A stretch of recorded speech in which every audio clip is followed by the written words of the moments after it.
Here we are, another beautiful day with the flerd toward the end of April, and we're not keeping in the back fence, we're just rolling that one up.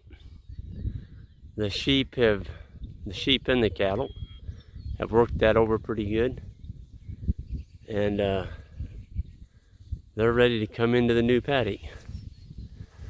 There's about 160 ewes in there with the guard dogs. There's five guardian dogs and 63 bulls.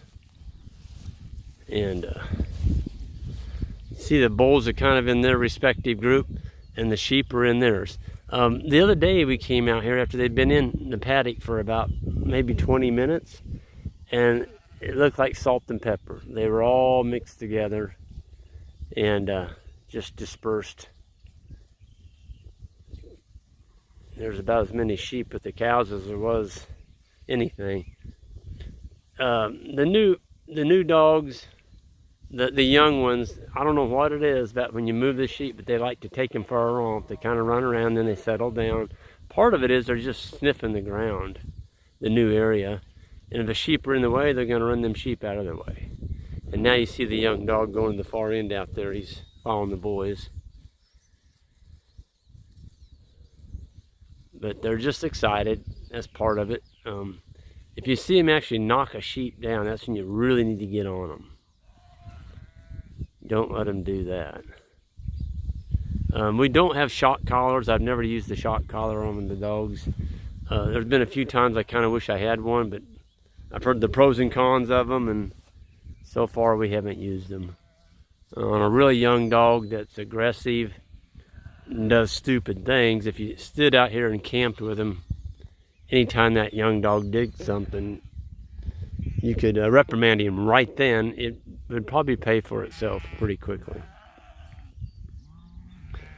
But you can see they're going after it. I mean, it was silly. A while ago we moved the cattle mob onto a fresh piece of ground, and they're being moved twice a day. The sheep and the bulls are only moved once a day, but they're on, that's going to be probably close to 2.5 acres right there, almost 3. And then in the morning we'll have this put in over here on this side. But you can see our sheep fence, that's stopping the bulls. The boys just rolled up a single wire,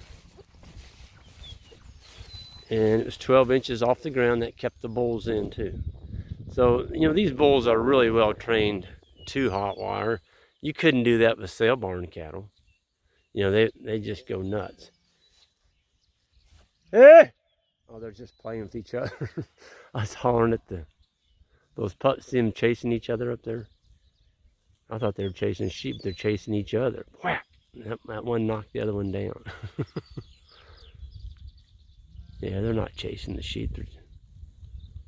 They're just playing with each other, knocking each other on the ground. I scolded them, and I shouldn't have. They weren't doing anything other than being dogs. Puppies chasing each other. But we've got the water tank set up down there at the bottom, so we didn't have to move it this morning. They just walked back to the water. And these sheep and bulls are on some pretty primo stuff here, folks. You can see there's clover everywhere. We haven't sowed clover in 13 years. And we still have clover like this. But, you know, you look at a mature clover plant in the fall, if you let it get mature, each clover plant has around 12 seed heads on it. And each seed head, it can have anywhere from 30 to 60 seeds in it. Well, if you do the average, just to say there's 30 seeds times 12, that's 360 seeds per plant that you're getting put in there from nature. Now, how cool is that? Didn't have to buy it. Nature put it out there. But it does take management. Some of this clover's got little brown spots on it. See that? That's from the frost. The frost actually killed those leaves. But it's coming back now strong. So we're pretty happy about that. We're going to get 70 degrees today. We got a nice rain last night, and they're forecasting 83% chance of rain tomorrow. I'll take it. Unbelievable. There's the other side of the cattle business. See that big pile of, that's not dirt over there, that's manure.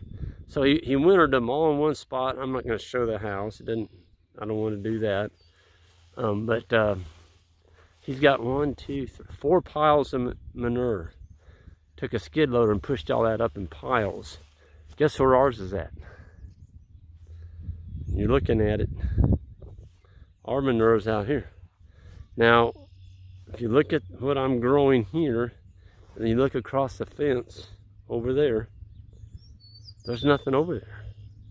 So he left them on that one area all winter long. They destroyed it, manured it up so bad that the grass won't grow on that now.